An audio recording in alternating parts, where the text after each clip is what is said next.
The numbers told the story. They always do. It's one of those idiots who believe in analytics. This is a numbers game with Gil Alexander on VSiN. It is a numbers game here on VSiN Friday edition, closing out the week, brought to you by BetMGM. I am Matt Brown on the desk for Gil Alexander. The familiar beard is still behind the glass. Kelley Bydlon with me here. Kevin on the ones and twos behind the glass as well. And if you were watching the NBA last night, you noticed that there were only 3 games in action. However, a couple of different things became pretty apparent to me last night, and then one big scare. Of course, a little bit later, we will talk to Pete Fiutak about some NFL stuff, mainly the draft, to see if he has any guys. Okay, let's just go ahead. We are going to grill him as to why he has Will Levis going number 1 overall when he's the only person in America that has Will Levis going number 1 overall. That's what we're going to do with Pete. We'll have Dallin Cuff on a little bit later as well, and then Adam Burke will join us in studio. But Kelley, we're sitting here watching last night. The Bucks 112-100 over the Bulls. That's not the story in the game. The story in the game is if you weren't watching, you get a little notification coming through the Twitter machine. The Twitter machine says Giannis is leaving the court. Okay, well, whatever. We see guys leave the court all the time. Okay, then we get, oh, never mind. Giannis is leaving the court. Giannis will not return in this game, and he will not return in this game because of a wrist injury that he had while trying to block a shot. And I'm sitting here going, okay, this is obviously not good, mainly specifically because Kelley and I were sitting here telling everyone to bet him in the MVP market yesterday on the show. But or this morning on the show it would have been. And so I was like, all right, well, let's dig into this a little bit more. I watched the replay. I see some stuff. It doesn't look great. It doesn't look bad either. It's just kind of somewhere in between. But that being said, you always start to take pause and look into these things and say, like, okay, is this something that is now bettable? Look, at the end of the day, this is a betting show. It's a human aspect show as well. I hope Giannis is fine. But also, if this looks bad and there are still MVP markets up, we were advocating already to take Nikola Jokic yesterday. And then if that was the case with the Embiid stuff coming out, that maybe he was going to maybe miss some games in the second half of the season because he says he's not fully healthy. And now, if it looked like Giannis was going to be dead in the water as well, then, hey, look, I understand the odds aren't that attractive on Nikola Jokic, but I'll come in and I'll lay 170, I'll lay 160, 180, whatever it might be, if it looks like Giannis was going to miss some time. Fortunately, though, Mr. Bydlon, they did take some x-rays on Giannis's wrist. They came back negative. And so, hey, this is about the best time of year to get some sort of little minor injury because you got some days to have that get healthy. Yeah, these are, I don't want to say this is a reason, but this is around the All-Star break or heading into the All-Star break. I usually dial back the old NBA betting a bit not because of exactly of things like this, but this is an example of several things that can happen where it just, like, this might be completely precautionary, them taking him out of the game. And if it was, end of April, he could maybe be playing in that game. But, okay, All-Star break's coming up. Like you said, MRI comes back, everything's negative. It's just a sprain, it sounds like. But, he comes out of the game, doesn't come back. If it's a different time of the season, he might have come back in that game, but we don't know. So we're going to go through this entire weekend and through until next Thursday, not really knowing the full health of Giannis Antetokounmpo, even though he is scheduled to play in a lot of these All-Star festivities. So I guess that can give you a little bit. Yes, exactly. That's going to be the litmus test for me as to just how – I think it's minor regardless, but just how minor it is, whether he decides that he's going to do anything or whether he's just going to bow out. I imagine we probably start hearing that today. I think so. I think he's supposed to do stuff with his brothers tonight in whatever they got going tonight. Yeah, I imagine we start hearing that stuff today as to whether he's going to actually participate in any of these things. What we did see, though, the odds did drift at least a little bit, and I think rightfully so, right? Like, people noticed, you hear the comments from Embiid about him saying he's not healthy, then Giannis gets a little bit injured as well. And so where we were looking at Jokic even 3 or 4 days ago as kind of minus 170, 180, 190, we've now moved on the other side of $2. Not just on the other side of $2. DraftKings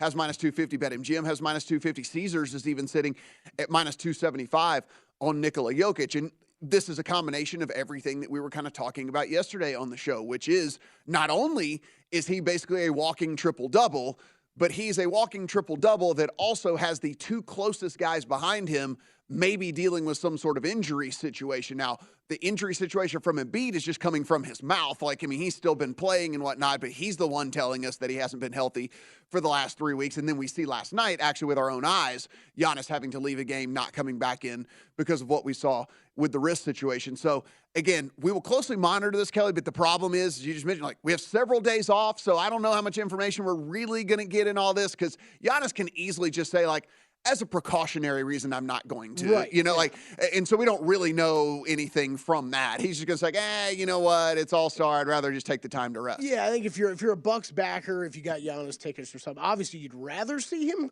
participate this weekend, but I wouldn't freak out if he doesn't, right?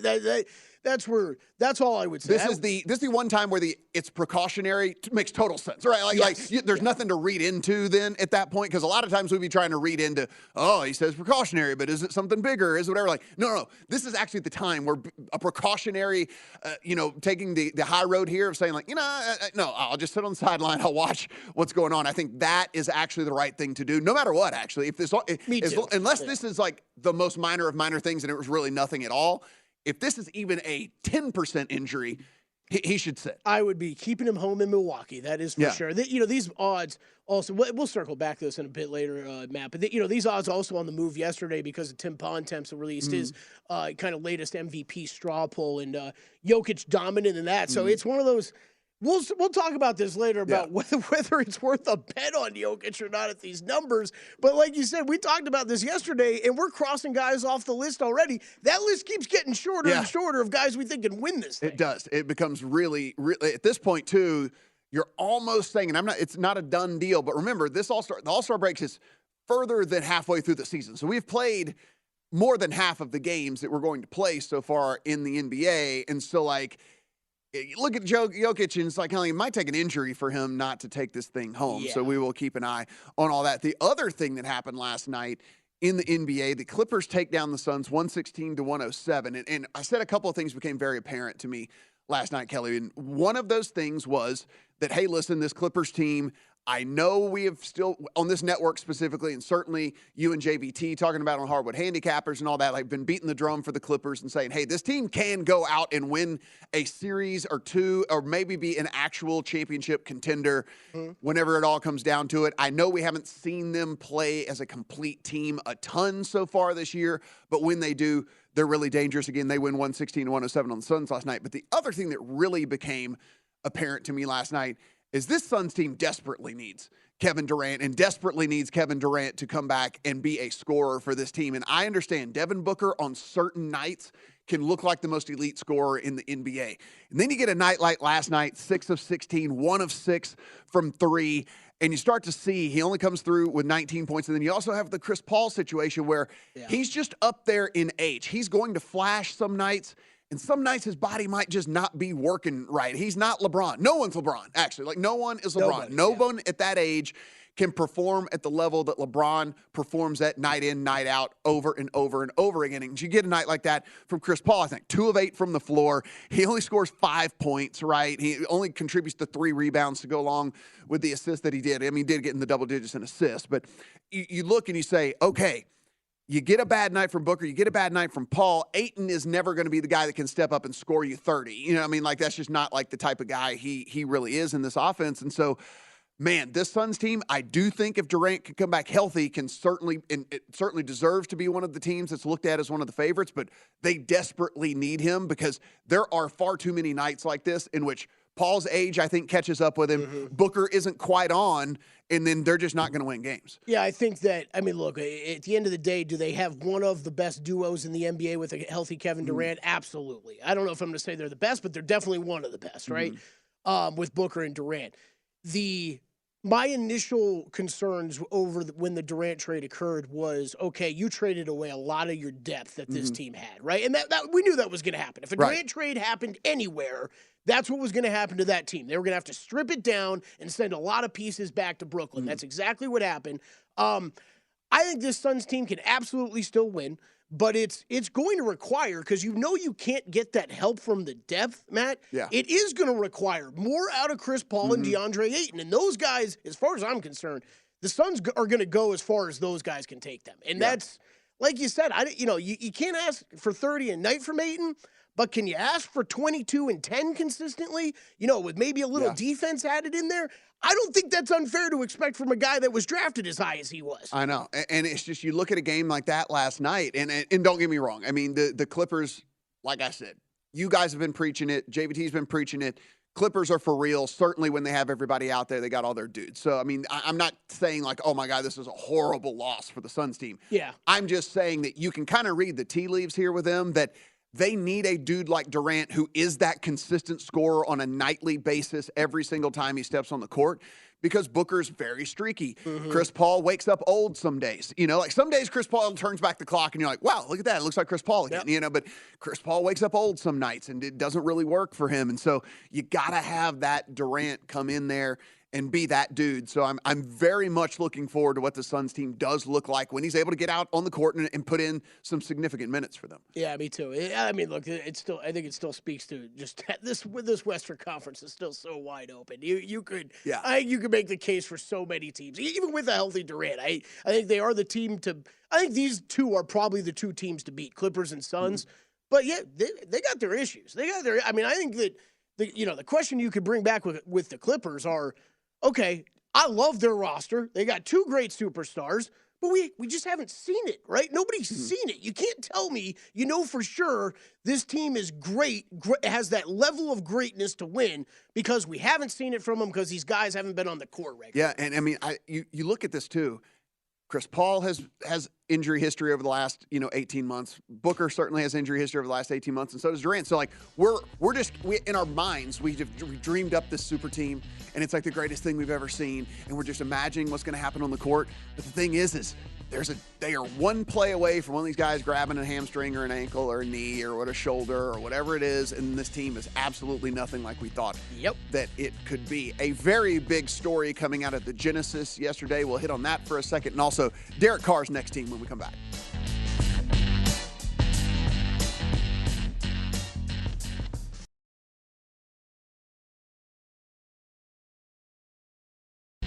A numbers game on VSiN, the Sports Betting Network.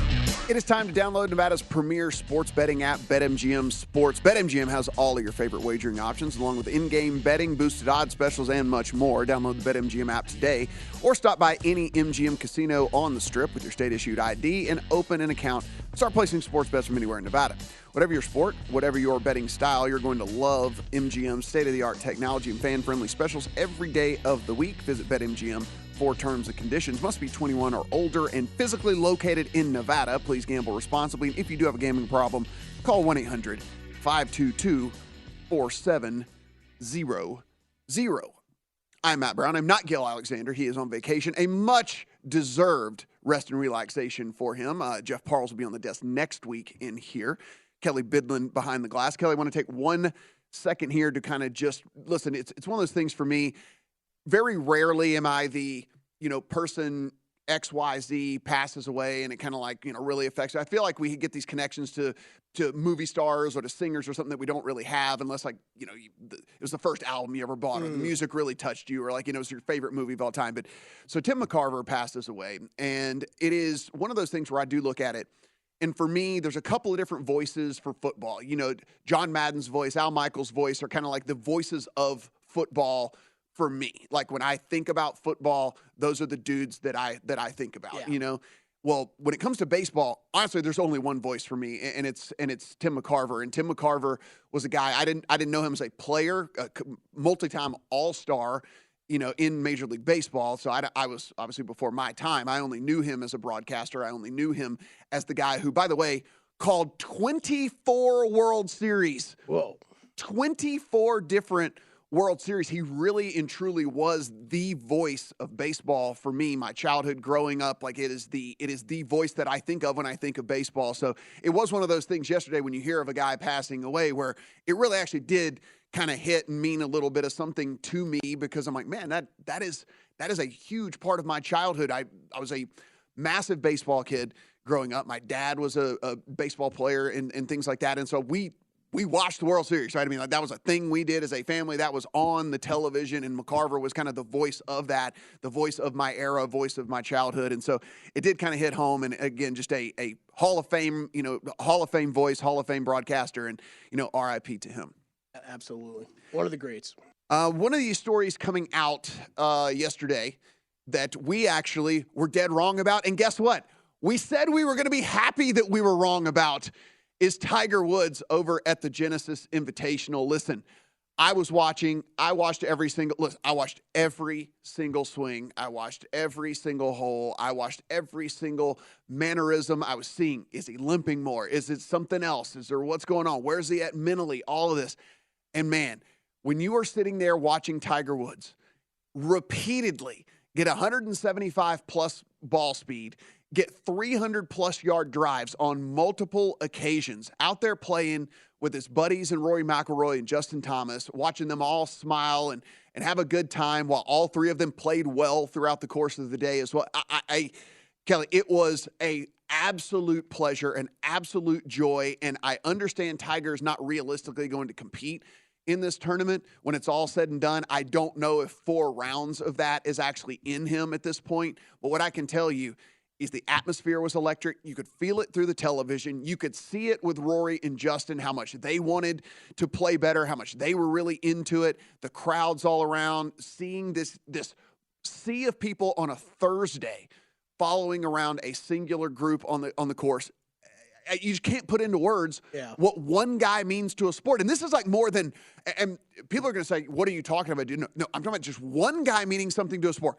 More than Michael Jordan to basketball, more than, whoever you would want to say for baseball. I don't even know at this point who you'd say Change for the game whatever. completely. One guy for a sport.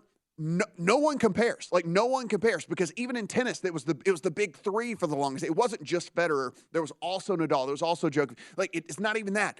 Maybe you could say Serena Williams for women's tennis, but even then, the following and everything, like what Tiger did for a singular sport, it's unparalleled. And you see it even now with the guy going out there with a bionic leg and a broken back and whatever else he's got like going on. And he's blasting, 300-yard drives left and right. I mean, the fact that he's even teeing it up is impressive to me. I mean, that's where, that's kind of why we bet against him, right? Yes. Like, it's impressive to me that he's even playing. I didn't get to watch the end of his round, so I feel like with the parts that I watched, he looked okay to kind of middling, but he finishes 16, 17, 18, birdie. The first and only time he's ever done that in his career at Riviera. So, man, I like you said, we made some bets against him. I'll be happy to lose it if Tiger Woods is in contention this weekend or just playing this weekend. Like you said, he makes the sport better. It makes golf better. It makes more fun to watch. If anybody's looking to bet, I know I saw a price on Twitter earlier today. I forget which book it was, but basically the miss odds for cut have flipped. So he is about minus 250 range to make the cut now, about plus 190, 160 to 190. I think I saw him on to miss the cut. So to read these off, and listen, this is not like good for Tiger. This is good for any professional golfer. And like to think that he's doing this again at 47 after not playing competitively in just a regular tournament in over 800 days, all the things that he's gone through. Hole number 2, 174 mile an hour ball speed, 301 yards. Hole 3, 180, 331 off the drive. Hole 8, 177, 322. Hole 9, 178, 323. Hole 10, 177, 338. Hole 12, 177, 285. Hole 13, 180, 282. Hole 15, 178, 330. Hole 17, 177, 322. And then last hole today, hole 18, 177, 317 yards. Multiple 300-plus yard drives for Tiger Woods with ball speeds 175 mile an hour plus, which is, again, that is upper-level tour guy today, like by today's standards. And he's doing this at 47 again with a bionic leg and a broken back and everything else that's going on with him. It's absolutely phenomenal. And, again, I hope he makes the cut. I hope I lose. I have him head-to-head. I have Luke Donald against him head-to-head. I hope I lose the bet at this point. Now, honest to God, they're Luke Donald. They're tied. Like, so Luke Don actually went 2 under yesterday as well. So they're tied. I saw that too. Yeah. Yeah. Like they're tied. So that bet is still live. But honest to God, I honestly hope I lose that bet. The just looking at data golf right now, I didn't check out some of this stuff after the round. I mean, he played okay everywhere, but putted really well yesterday. Just kind of looking at some of the stats, he was basically above field average in most of the other stat categories. For anybody that is looking to get in on this now, round 2 has begun. Keith Mitchell birdied 1, so he is now your leader at 8 under. Thank you, Keith Mitchell, for a first-round leader. Dead heated cash yesterday, but we'll take it. Yeah, we'll take it. 70-1 dead heated, make it 35-1. All good. Good start. Free roll to the tournament for me. If you want to get in on this live, though, you're looking at Rahm 3-1, Homa plus 450, Rory plus 650, Morikawa 9-1, Mitchell is up to 10-1, Justin Thomas is 18-1, Cantlay 22, Xander Schauffele 28, Scotty Scheffler 28, Cameron Young 30, and everybody else beyond that is 40 or more. Matt, I don't know if you had any thoughts heading into today. Usually you and I typically wait till after round 2, I want to say, for us to usually jump in live or something like that. At least I do. I don't think you're usually firing too often. No, I think for me it was more of I was looking for someone to fade, but I couldn't find a head-to-head against Tom Hoge. So Tom Hoge goes 4 under yesterday, but he loses on around the green. He loses on approach, but he was plus nearly 4 strokes putting, right? And like that's just not Tom Hoge, right? And like whatever. So I was looking to fade him. No, there was no head-to-heads against him. There might have been Rest of Country. There wasn't here. So if your book has anybody that you feel is comparable to Tom Hoge and you can get a good matchup against him, I think a round 2 matchup against him here, because again, it's just like he loses on the 2 things that we find most important. And then the thing that's the most fluky, he gains nearly 4 strokes putting. That typically is not going to continue. That's typically not going to play out. Yeah. But, that's not to say it won't. He could just be running ridiculously hot with the putter, but gaining 4 strokes is just not really sustainable. Yeah, just looking at some of these others, looking at some of those putting stats too. I think if there's 2 other guys that I would point out kind of in the same in the same way is Doug Gim and Thomas Dietrich. I mean, 2 guys who I've bet multiple times over the past year or 2. I like those guys, but I mean Dietrich. I mean he gained over 3 strokes putting, almost minus 3.7 strokes around the green. That's not going to get it done here, Matt. We know that. So I would look. That would be another guy I'd probably target against. Look, Doug Gim gained on approach, but he's a great irons player. We know he can do that. But he was another guy that putted extremely well yesterday, while the rest of the game was all kind of okay. So, yeah, those are 2 other guys I'd probably add on in the same vein of what you're talking about with Hoge. And oh, by the way, John Rahm, ho-hum, just goes out 6 under. Like it's like we said. Like the guy had his B game last week and still finished in 3rd. You and I both have Homa. How confident? What % chance do you give Homa of getting home for us? Oh boy! Listen, if it wasn't Rahm and Colin Morikawa that was breathing down his neck, and Rory is not that far off either, it's like 11%, 12%. Like, yeah, 1 in 10. Yeah, one in 10 maybe, something like that. We are going to get to those Derek Carr next team odds when we come back.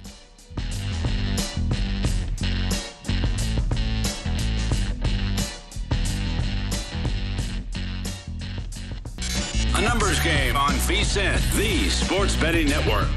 Attention BetMGM customers, have a friend who loves sports betting as much as you. Here's a chance for both of you to earn a $50 bonus when they sign up through BetMGM's Refer a Friend program. Just sign up your BetMGM account and click on the Refer a Friend program. Send your friend a message inviting them to register a new account in the same state that you use BetMGM. Once your friend signs up and makes a deposit, they'll receive a $50 bonus. And once your friend places a bet with their bonus, the wager settled, you'll receive a $50 bonus as well. Share the excitement at BetMGM and get a $50 bonus. Visit BetMGM.com for terms and conditions. You must be 21 years of age or older to wager. All promotions are subject to qualification and eligibility requirements. Rewards issued as non-withdrawable bonus bets, and those bonus bets do expire in 30 days. Gambling problem? Call 1-800-GAMBLER. Promotional offer not available in Mississippi or Nevada. All of them end with "and not in Nevada." All the good promotions always end with "and not in Nevada." And not in Nevada. And not in Nevada. And I'm like, don't I know it? Don't I know it? What'd you spot the other day? Was it Stations with a bonus for us out there? Cool. Well, there were some shots fired by them as well. When we had one of the prominent apps was down here for an extended period of time, you get a promotional email that says the most reliable sports book in Nevada. It was like little shots fired going on there. Say, man. come on back. If you've been gone, we'll give you a bonus. It's a rare time we'll get a bonus when they're like, oh, we have an opportunity. Let's take advantage of it. What did I text you? They might have gotten me. I haven't had money in my Stations account since COVID. That was one of the COVID hit. Let me get all my money on all these accounts, and I haven't been back since, so I might be back. It was so great. I mean, it's like I'm sitting here trying to go. I'm like, how much did I win or lose on the Super Bowl? And this happened. I can't figure out. And then I get this promo email. It's like, hey, you having problems with another book in town? Here's one, and here's a $50 Try bonus. this one out. Yeah, you want to do it.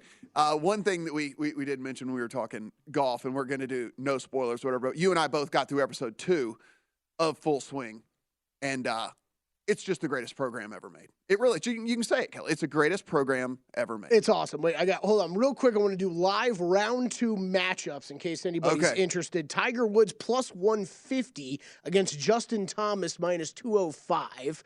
Rory minus 155, JT plus 115. Rory minus 275, Tiger Woods plus 200.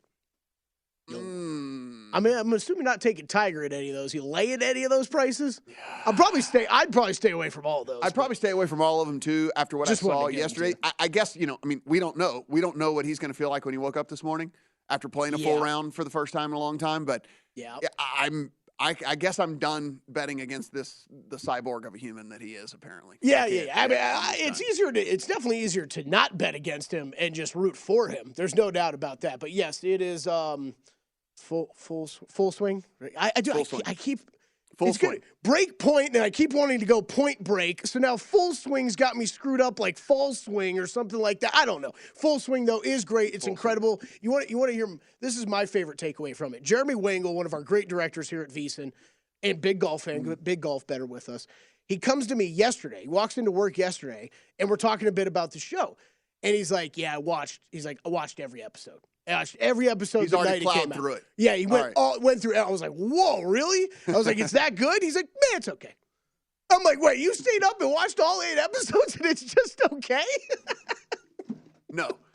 The first 2 episodes were fantastic. They're really good. They're really good. So episode 2, no spoilers, but it's kind of like the juxtaposition of Brooks Koepka and Scotty Scheffler. And so like that's kind of the theme of episode number 2, if you want to go in and take a look at that, because it's just, one guy on the meteoric rise while another guy kind of starts to struggle. It's a pretty cool. It was really well done. Yeah, it's really well done. I mean, far. That part I don't think is going to change at all, Matt. Like it is a really well done documentary. Yes. Now, does it? I don't want it to affect my betting. Like, I'm honest to God, that's the only thing I'm scared about. Me too. I'm like, do I like that guy now, or do I hate that guy now, or what? I'm like, I don't want to bet on a guy because I saw him in a documentary that I like. It already partially did. I fired on a JT first round leader because of it a little bit. Yes. And here's the other thing. Here's the other thing about it. It's like the Hard Knocks effect. Like you come out of Hard Knocks and you're like, I kind of like the Lions. Like whatever. Like I kind of like the Lions. Well, you're gonna I'm gonna come out of this and be like, I thought I hated Brooks Koepka, and like whatever, he's just a guy like you and me, like whatever. It's just a guy like you and me in a $12 million house like down in Florida, I feel whatever. Too bad for him. He'll be okay. All the things like that. All right, so Derek Carr is going to be playing somewhere else, and so we're trying to figure out where Derek Carr might actually go and play football, and so this is the Derek Carr next team odds that you can find over at DraftKings. Saints are your favorite, plus 250. The Jets come in at 4-1. Bucks are plus 450. Colts 5-1. Panthers 5.5-1. Commanders 7.5-1. Also, the Titans come in 7.5-1. Patriots 12-1. Packers 15-1, and then the Texans are 20-1. So we can scratch the Texans off. They're drafting a quarterback. We know that. So don't waste your money on that one. We can pretty much scratch the Colts off of there as well. I mean, if the owner coming out and talking about how one of the things that he really liked in Shane Steichen was how he came in and said how he can develop a young quarterback and all the things like that. I mean, like the Colts basically tipped their hand. They're going to be drafting a quarterback as well, so you can pretty much scratch them off the list as well. I think the Panthers also likely drafting a quarterback. I don't understand why you would be looking at trying to do a retread there with the Panthers. I think that is a franchise that going to get has a really good opportunity, good pick to take one of those young quarterbacks. So look at the top here. The Saints make the most sense in the world. The Saints don't have a high draft pick. They're not going to be able to draft a quarterback. The Saints have at least a decent roster that I think if you're Derek Carr, you could look at in a weak division, in a division that no team has a quarterback currently, and in a division that you could go in, you would instantly get to work with a couple of veteran wide receivers and then also a young wide receiver that just got drafted for them. So I think that you look at that situation and you say, could I see myself throwing to Olave and Michael Thomas, Jarvis, and could I do this in a division where hey, look, probably not going to win a Super Bowl, but it'd be fun to get in the playoffs. All you got to do is win the division. This is a trash division. So it makes all the sense. Playing with a great running back. Yeah. It makes all the sense in the world from that aspect. So the plus 250 makes sense to me. I think that unless there is something, again, I don't know what the motivation is with these guys as far as winning. And a guy like Derek Carr who's made a ton of money, does he still continue to want to make a ton of money? Because, again, the Jets, I get it too. But then you're going back to AFC, and you already know what you've got to get through to have success in the AFC. To me, I don't get it. But, again, I am also not having a contract handed to me where there might be $8 million more on it from another team than the other team. So I don't. I mean, it's almost like I'm just kind of chuckling back here because we're talking the golf stuff. It's almost like the Live PGA situation, right? You want to go to the AFC? Maybe you can make more money on another team, but I don't know if we're ever going to see you in the playoffs or on the big stage, right? So I don't know. I think the Saints do make sense. I don't know if I'm running a bet this one right now. I do want to hit Rodgers here in a second, but the one team I want to discuss is the Bucs. What are the Bucs going to do this offseason? So I think this has to be a complete teardown, and if that's the case, to me, it doesn't make sense to take Derek Carr. I mean, if you look, they have so many free agents. They're going to be in cap trouble as well. They have they're aging. That's the other thing about this. It's an aging team. So I just don't see a ton of upside in getting Derek Carr unless they are kind of looking at it like we are, where they look around and go, well, the Saints might be terrible, and then the Panthers and Falcons might also be terrible. So can we win 9 games and win, whatever? Is there any way in the world we can win 9 games and possibly get back to the playoffs with the Derek Carr at quarterback? I think that's the only thing that would get him there. I mean, but I think that's a big thing still. That's where I don't know what the Bucs are going to do this offseason because of what you're talking about. I think if you were almost in any other division, I think it'd be okay, tear it all down. We got to start this rebuild. It's going to take a little while, but we got to start it now. But the NFC South is so bad that, I don't know, you do go out and add a guy like Derek Carr. It might change. It might put you right in the driver's seat. I mean, listen, it's not my team, and I know they say they're going to go with Sam Howell, but the Commanders seem interesting to me because you put a competent quarterback in there with McLaurin and John Dotson and all the stuff. You've got some dudes that he could work with and throw to and whatever. You got a couple of running backs that catch the ball well out of the backfield. And they're not really going to be rolling with Sam Howell, are they? That's the plan. That's the plan. That's the plan, but what did they give the guy? A whole 2 starts last year? They clearly didn't convince them of much. He didn't convince them of much till late in the season. Well, and if we're going to keep scratching names off, we can scratch the Packers. If they're moving on from Aaron Rodgers, they're going to go with Jordan Love, who they spent a first-round pick on. Right. They're not going to, go and sign Derek Carr, so we could scratch them off as well. We know the Texans are driving, scratch those guys off. So I do think it's down to really only about 4 teams on this list. I think that the Titans are certainly going to move on from Ryan Tannehill, but what does that really mean or look like? And again, going back to the AFC, do you really want to do that? But again, I don't know what the kind of money Derek Carr is going to demand, right? I don't know if he would really turn down a good situation for more money elsewhere. And I don't know what they're going to pay him. He's middling. He's middling. It's tough. We'll talk more about it because I want to hit the Rodgers one quick later in the show, too. Yeah, we will do that. But when we come back, we're going to talk to our friend and yours, Pete Fiutak, on his NFL mock draft.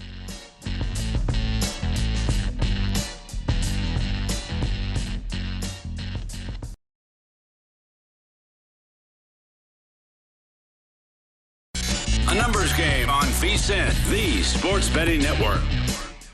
MGM customers, if you got a friend who loves sports betting as much as you both can make a $50 bonus in the Refer a Friend program. Just log on to your MGM account, click on Refer a Friend, and send them a message inviting them to register for an account in the same state that you bet using BetMGM. Once your friend signs up, makes a deposit, they'll get a $50 bonus, and then when they bet and clear that bet, you will also get a $50 bonus. Share in the excitement over at BetMGM with this Refer a Friend program. Visit BetMGM.com for terms and conditions. Must be 21 years of age or older. The promotions are subject to qualification and eligibility requirements. Rewards are issued as withdrawable bonus bets, and those bonus bets expire in 30 days. If you have a gambling problem, please call 1-800-GAMBLER. Promotional offer not available in Nevada and Mississippi. Hopefully we will get Pete Fiutak here in just a bit, but until then, Kelley, we noticed as we were wanting to get him on to talk about explain yourself, do some splaining, and then we realized that he's changed up his mock draft in the last 24 hours, so we can't do anything. We past couple of days. But you know what? We should still get his thoughts on if Billy Levi's staying's a chance or not. Yeah, no, for sure. This is one of those things where I am okay saying, you know what, Pete, you changed your mind. I'm fine with that. I'm okay with it. It is what it is. That's why that's what separates us from animals. We can make these rational decisions, right? We can go in and we can change our minds. Yeah, I guess. Yeah. So can no other animals change their minds? Yeah, you know what I mean. Not on their mock draft picks. Certainly not on their mock draft picks. I don't. I hear dolphins are smart. If they start swimming one way, can they not be like, "Wait, I'm going the wrong way"? Listen, my dog. My dog might look at me like, "Oh, this is too far to jump off of," or something, or whatever. And he changes his mind. But he doesn't change his mock draft picks. He sticks to them. He doesn't have that rational mind thought to be able to go in and make the changes. So that is what separates us, at least from my dog, anyway. So look, Aaron Rodgers, we do have Aaron Rodgers' next team as well that we're looking at. Aaron Rodgers is the favorite to land in Las Vegas, minus 250 in this via DraftKings. Jets plus 250, Packers plus 300. Then it gets really long after that. Commanders, Bucks, Colts all 18-1, Titans 20, 49ers 22, Patriots 22, and then Panthers are 25. It makes the most sense in the world. It's going to be the Raiders or the Jets. That's going to be it, Kelley. There's no real handicap here, and you could bet him to stay with the Packers, but again, everyone we keep talking to says he probably wants out of there. They don't really want him anymore either, and it's seems like it's going to be Raiders or Jets. Okay, so that's everything you're hearing. You're right. You are right. Even from seemingly Packers people, right? Yes. It's that this team's kind of ready to rebuild. They're kind of ready to move on. But I don't think they still got to trade the guy, right? It's 3-1 on a guy who's on a team that they have to trade somewhere. Yeah. I don't. I'm just saying, Matt. If you forced, I wouldn't bet this market right now. But if you forced me to, it would absolutely be the Packers still. Wow, really? I've heard that the asking price is not going to be that expensive for him. At least that's what the NFL insiders are saying. And that's why I wouldn't bet this right now because I have no idea what's going on behind the scenes. But and again, everything we've heard seemingly is the Packers are ready to move on. But that they were like, hey, give us a 2. And you can have take that salary, whatever, and that's give us a 2. Do you really think that's what it's going to end up being? And we'll move. Well, it's a rent a quarterback, right? That's the thing. It's his worth. The salary is so big, and then you also might get 1 year out of him. So it just kind of is. The other thing is, does this become like a Lamar Jackson, Deshaun Watson thing where the Watson contract screws up what Lamar Jackson's trying to do? So is Tom Brady playing to the age that he played to going to inspire Aaron Rodgers in his camp of no, this is we need more or whatever further down the line. I don't know. All that's possible. We'll ask our guest here what he thinks about all of this whenever the guy gets out of we got Pete ready. That's what I'm saying. Whenever the guy gets out of the dark closet for 4 days or whatever it is and all the things like that. He is the owner, proprietor, and basically the head honcho over at collegefootballnews.com. He is your friend and mine. Pete Fiutak, how you doing, buddy?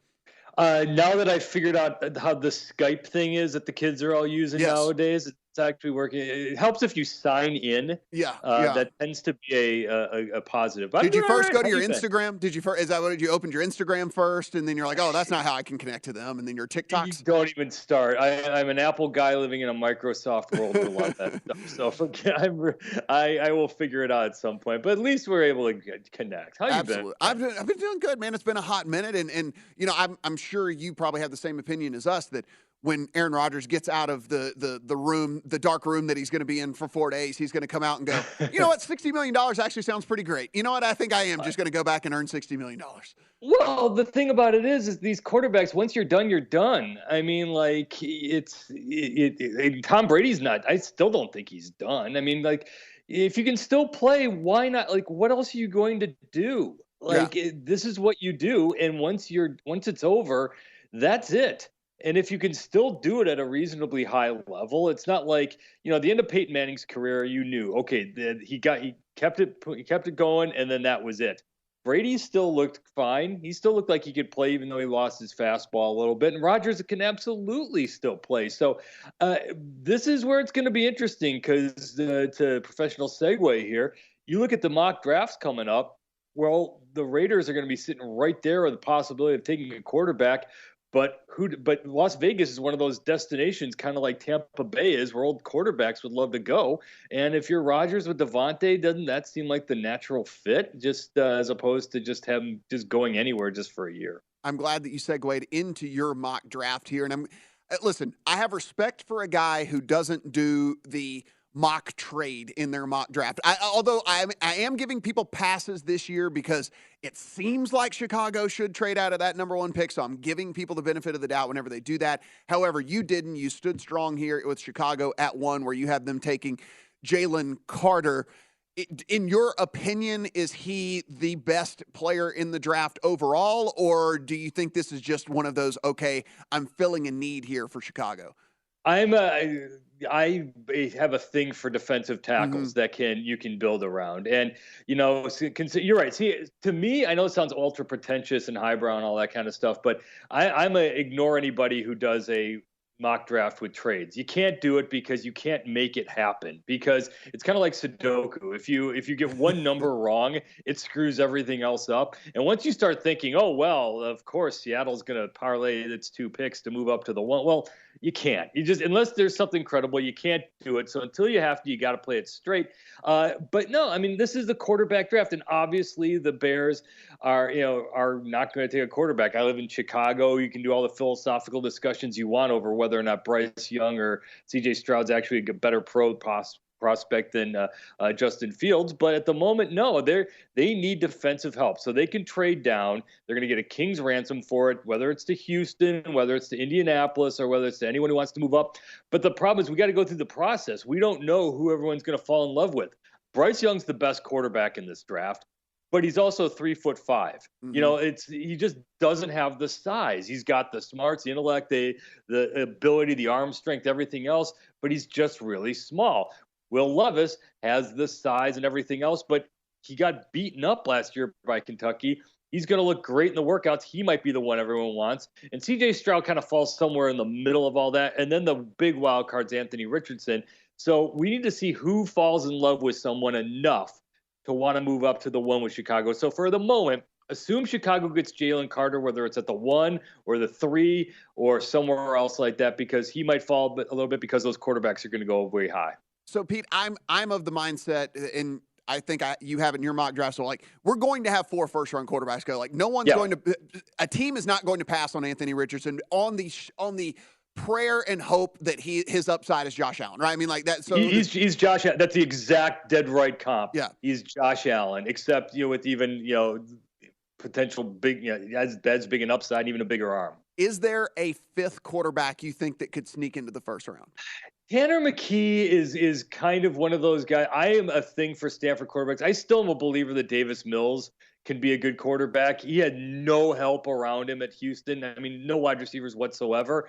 Tanner McKee looks the part, but his health is an issue. So I don't think he's going to sneak into that first round, though. So if they post this thing, because Kelley and I have been talking about this, if they post it at 4 quarterbacks, I mean, you have to take the over because 4 are definitely going to go. If they post it at 4.5, you probably have to take the under because I'm kind of with you. I just don't know if someone's going to be desperate enough. I mean, maybe the Saints are sitting there with that 30th pick and maybe they decide they want to roll the dice and get a 5th-year option. So you're still mocking that I'm still going with the idea that Jacob Eason is going to fall into the late first round, or every year I've got one of those guys that of course they're going to see this, and someone at the 29 is going to think, no, it's at this point you can just take them out. So no, it's going to be 4. Pete, thanks for taking some time this morning. You can see his full mock draft over at collegefootballnews.com and follow him on the Twitter machine at Pete Fiutak. Appreciate it, buddy. Later, have a good one. See, the problem was, Kelley, he had logged into his MySpace and was trying to connect with us to his MySpace, and it's that's not how you can get on the show. You can't. It's not the MySpace anymore, and you can't do it through Facebook or any of that stuff. You actually got to get Skype, download that, and get going here. When we come back, talk to Dallin Cuff